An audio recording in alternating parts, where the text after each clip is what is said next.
Esse ainda é o capítulo 17 do vídeo, número 17, parte 2. Eu tô fazendo assim que é para não ficar muito grande, 18, 19, 20, 21, sabe? Eu devia ter pensado isso no início, mas já foi. Parte 17, capítulo número 2. Parte número 2. Então o que Paulo está falando é isso. Vocês estão mortos para a lei. Do ponto de vista da lei, a lei vê vocês como mortos para a lei da primeira aliança. A própria lei... Paulo não fala que a lei é o ministério da morte, em 2 Coríntios? Ministério da morte escrito em tábuas de pedra? É ela que dá o conhecimento para você. Por exemplo, antes de Paulo escrever Romanos 7, ele escreveu Romanos 5. Ele falou que por intermédio de um homem entrou o pecado e através do pecado entrou a morte. E como todos os homens morrem, é a prova de que todos os homens pecam. Porque todos os homens pecam, morrem. O salário do pecado é a morte. De onde Paulo aprendeu isso? Da lei. Do livro da lei. Então o livro da lei já começa aí, mostrando que todo homem está morto em ofensa e pecado. Depois vem o episódio de Abraão, e Deus começa a mostrar para Abraão que dele tiraria um povo, e da descendência dele seria bendita todas as famílias da terra. Essa descendência de Abraão, não fala os descendentes, porque senão entraria Ismael aí, e Edom, fala descendência de Abraão, é Ismael. A aliança de Deus falou que faz com Ismael. Da onde viria Cristo? Cristo teria um corpo, que seria a igreja. E se nós somos um com Cristo, nós somos a descendência de Abraão. Entendeu? E aí a lei vai mostrando que as pessoas morreriam juntamente com Cristo. Oséias 6, por exemplo, fala que Efraim e Judá iriam ressuscitar ao terceiro dia. Efraim e Judá são as duas casas de Israel e por ali está os gentios. Quem ressuscita ao terceiro dia é só quem morreu com Cristo, porque o único que ressuscitaria ao terceiro dia é Cristo. Então quem ressuscita com ele, morreu com ele. Baseado nesse entendimento construído pelos profetas, eu só resumi, Paulo escreve em Romanos 6, por exemplo, que nós morremos com Cristo.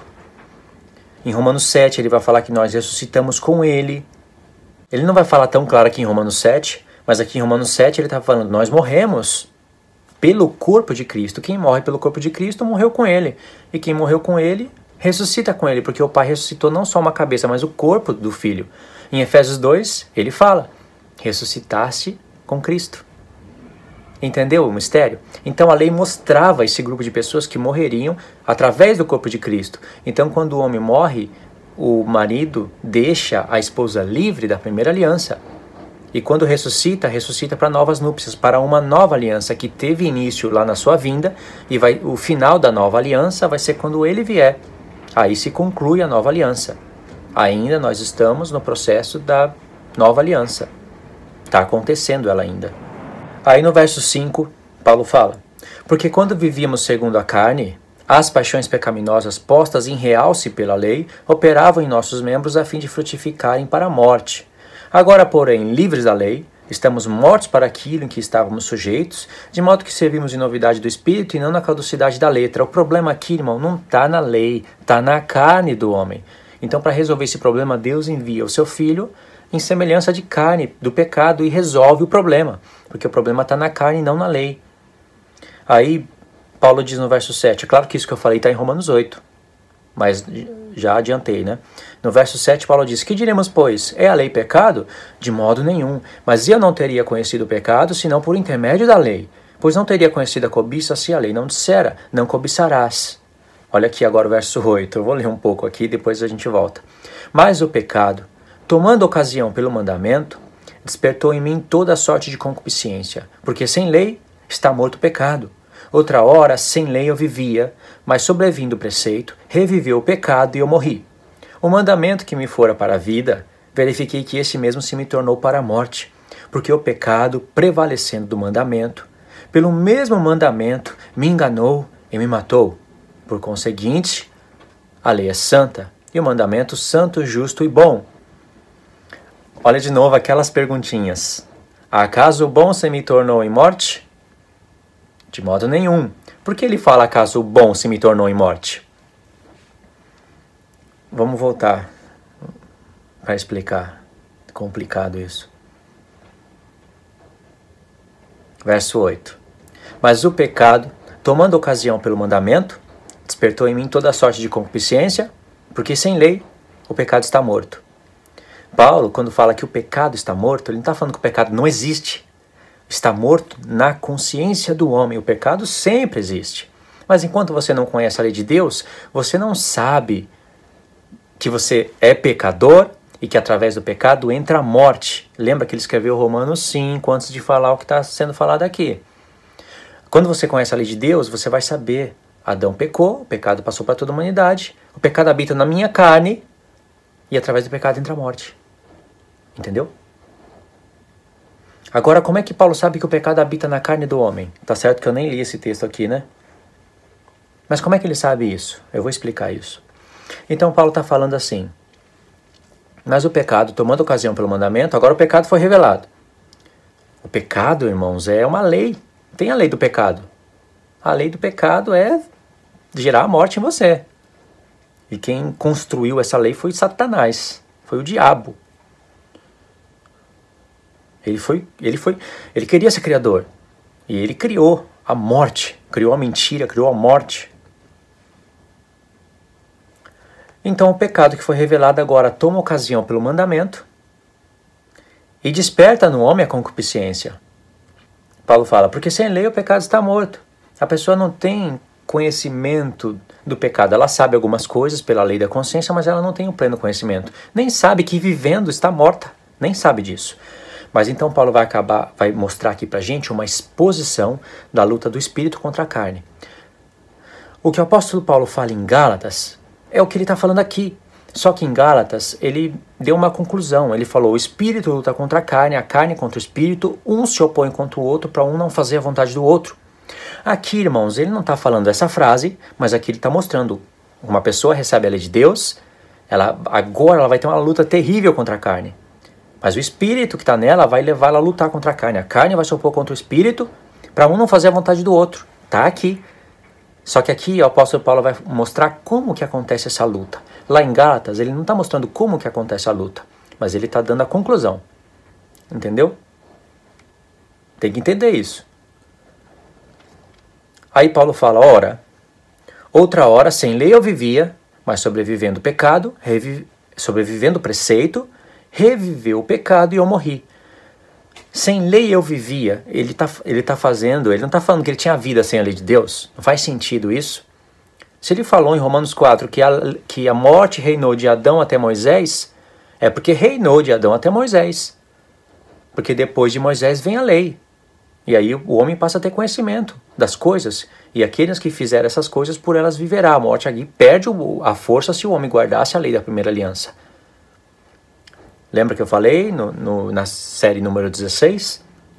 Como Deus iria justificar os homens pelo sacrifício de Cristo na dispensação da antiga aliança, pela própria lei? Então quando Paulo fala: ora, aqui, outra hora sem lei eu vivia, ele está falando de um homem que pensa estar vivo. Mas como eu sei disso? Mas sobrevivendo o preceito, reviveu o pecado e eu morri. Agora, quando a gente recebeu o preceito de Deus, agora o pecado revive na nossa consciência, lembra? O pecado está morto, não quer dizer que ele não existe, quer dizer que a gente não conhece. Aí acaba revivendo o pecado e a gente vê que o pecado habita em nós. O que acontece? Gera morte em nós, gera a consciência de morte. Mas lembra que esse ministério da lei, para gerar a consciência de morte até você, é para levar você até Cristo para você ter vida. Aí Paulo diz: mas ele está pensando nas pessoas que viviam na dispensação da antiga aliança também. Leva isso em conta, não é só gentios que não conheciam nada. Pessoas que viviam na dispensação da antiga aliança e não meditassem na lei de Deus, pensariam que estavam vivas diante de Deus. Verso 10. O mandamento que me fora para a vida, verifiquei eu que este mesmo se me tornou para a morte. O mandamento é para dar vida, não é? Faz e vive.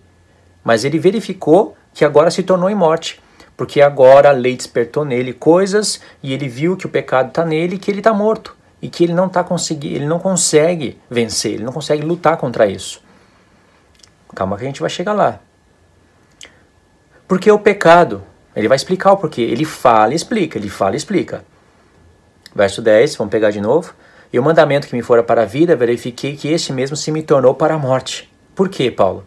Porque o pecado, prevalecendo-se do mandamento, pelo mesmo mandamento me enganou e me matou. Olha a conclusão dele. Por conseguinte, a lei é santa e o mandamento santo, justo e bom. Você vê que foi o pecado que prevaleceu contra o mandamento. Aí é pessoas inclinadas para a carne. Por isso que é uma exposição da luta da carne contra o espírito. Tem a ver com Gálatas. Então, se o pecado te enganar pelo mandamento e prevalecer sobre o mandamento que era para te gerar vida, te gera morte. Porque o pecado não poderia gerar isso em você se não fosse pelo mandamento. A lei revelou o pecado. Então o pecado agora vai querer seduzir o homem, se aproveitar da lei para gerar a morte no homem. Porque o pecado sabe, lembra, a lei do pecado é do diabo. O pecado sabe que se você praticar as coisas que seria contra a lei, isso gera morte em você. Aí Paulo fala, por conseguinte, no verso 12, a lei é santa e o mandamento santo, justo e bom. Aí Paulo disse, no verso 13, acaso o que é bom se me tornou em morte? A lei que era para me dar vida, então agora vai me dar morte? É isso que Paulo está falando? Aí Paulo escreve logo em seguida, de modo nenhum, não concluam isso, que o mandamento que era para dar vida agora gera morte em você. Não concluam isso. Pelo contrário, o pecado, para revelar-se como pecado, por meio de uma coisa boa, causou-me a morte, a fim de que pelo mandamento se mostrasse sobremaneira maligno. Olha que frase incrível, relacionada com o que ele disse antes. Acaso o que é bom se me tornou em morte? Não, de modo nenhum. Pelo contrário, o pecado, para se revelar-se como pecado, por meio de uma coisa boa, causou-me a morte, a fim de que pelo mandamento se mostrasse sobremaneira maligno. Olha, o pecado se aproveitou de algo que é santo, justo e bom, e através do próprio mandamento que é para a vida, ele te gera a morte. Então, através da própria lei, a lei revela como o pecado é sobremaneira maligno, porque agora ele aproveita disso para gerar uma morte em você. Mas isso é só se o pecado prevalecer contra o mandamento. Olha como Paulo quer reforçar o mandamento na vida da pessoa. Entendeu, irmãos? Não perca o pensamento. Eu vou ter que parar aqui para a gente ir para a parte 3. Não perca isso, que isso daqui é valiosíssimo. Aqui é a luta da carne contra o espírito.